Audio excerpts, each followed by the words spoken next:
Welcome to Devasena అభిరుచులు. ఇప్పుడు మనము కందగడ్డ వేపుడు చేసుకుందామండి. ఈ కందగడ్డ కూడా దుంపేనండి. ఇది కూడా అంటే ఆలుగడ్డలు చామగడ్డలు ఇవన్నీ ఎలా వస్తాయో భూమిలో అలాగే వస్తాయి. ఈ ఆకులు కూడా చాలా పెద్దగా ఉంటాయండి. ఇవి కందగడ్డ, ఈ కందగడ్డ ఆలు ఫ్రై లాగే చేసుకోవచ్చండి. ఇప్పుడు మనం కందగడ్డ ఫ్రై చేసుకున్నాము. లైక్ చేయండి, షేర్ చేయండి, సబ్స్క్రైబ్ చేయండి. కొత్తగా మా ఛానల్ చూసే వాళ్ళు ఉంటే సబ్స్క్రైబ్ చేయడం మర్చిపోవద్దండి ప్లీజ్. సబ్స్క్రైబ్ చేసి పక్కనున్న బెల్ ఐకాన్ నొక్కితే మేము పెట్టే వంటలన్నీ కూడా మీకు నోటిఫికేషన్ ద్వారా వస్తాయండి.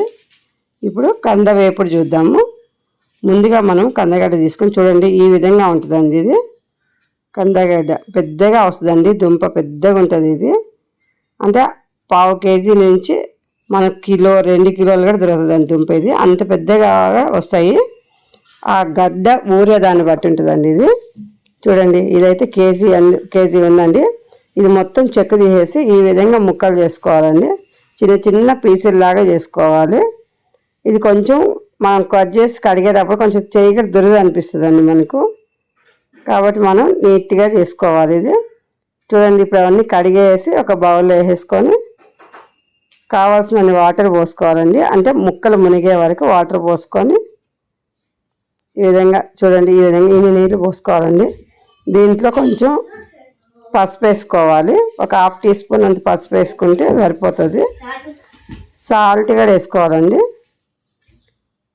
దానికి సరిపడినంత సాల్ట్. నేను 1 స్పూన్ సాల్ట్ వేసాను. మూత పెట్టేసి స్టవ్ మీద పెట్టేద్దామండి. త్వరగా ఉడికిపోతాయండి. ఇవి 5 నిమిషాల్లో బాయిల్ అయిపోతాయి. చూడండి, ఉడికిందో లేదు చూద్దాము. ఇలా పట్టుకొని చూస్తే మనకు చూడండి ఉడికిపోయిందండి, మెత్తగా అయిపోయింది. ఇప్పుడు తీసేసి ఈ వాటర్ అన్నీ కూడా వంపేసుకోవాలండి. వంపేసి పక్కన పెట్టుకున్నాము. చూడండి, ఈ విధంగా ఉడకబెట్టి పక్కన పెట్టేసుకోవాలి. ఇప్పుడు ఈ కంద వేపుడు మనం వేపుడు ఫ్రై చేసుకున్నామండి. ఇప్పుడు స్టవ్ మీద కడాయి పెట్టేసి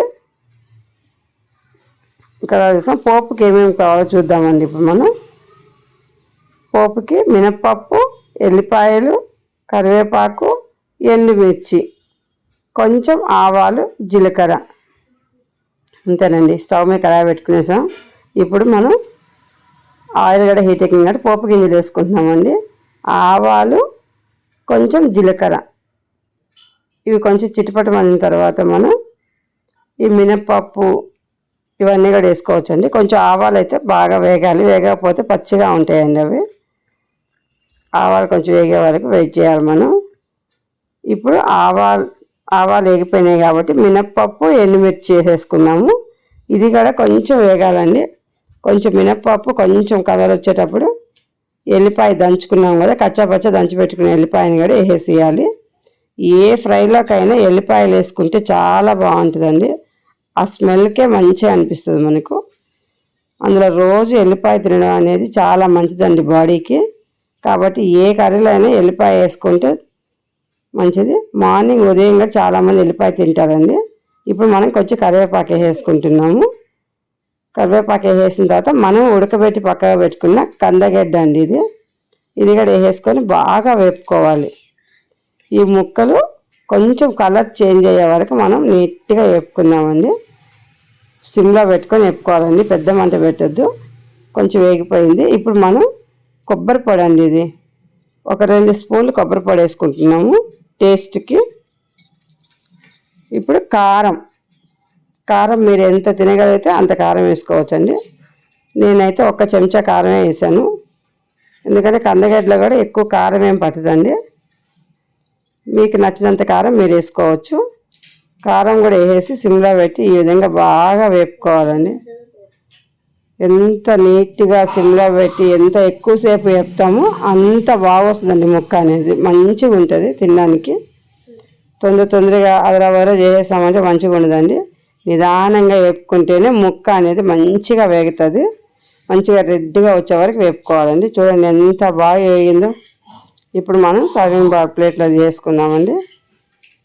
బాగా ఇది పప్పుచారుకి కానీ, వంకాయ బజ్జీ, సొరకాయలోకి, దేనికైనా రసంలోకి, దేనికైనా సైడ్ డిష్ లాగా పెట్టుకున్నామంటే చాలా బాగుంటుందండి. ఎప్పుడు ఆలుగడ్డ ఫ్రైయే కాకుండా ఈ విధంగా కందగడ్డ వేపుడు కూడా సేమ్ ఆలుగడ్డ ఫ్రై చేసినట్టు చేయాలి, కాకపోతే ఇందులో ఆనియన్ వేసుకోమండి. మనం ఆనియన్ లేకుండా ఎల్లిపాయ వేసినాము, అదొకటే తేడా. ఇంకొకటి దీంతో పులుసు పెట్టుకోవచ్చు, పప్పు వేసి బజ్జీ చేయొచ్చు, కందగడ్డతో ఎన్నో రకాలు చేయొచ్చండి. ఇప్పుడైతే నేను కందగడ్డ వేపుడు చూపించాను. ఈసారి మళ్ళీ మీకు కందగడ్డతో వేరే కర్రీస్ చేసి చూపిస్తానండి. ఈ విధంగా చేసుకొని తిని చూసి ఎలా ఉందో మా కామెంట్స్ పెట్టడం మర్చిపోవద్దండి. చూడండి, అసలు చూస్తుంటే తినేయాలనిపిస్తుంది కదా, అంతే టేస్టీగా ఉంటుందండి ఇది. Thank you for watching.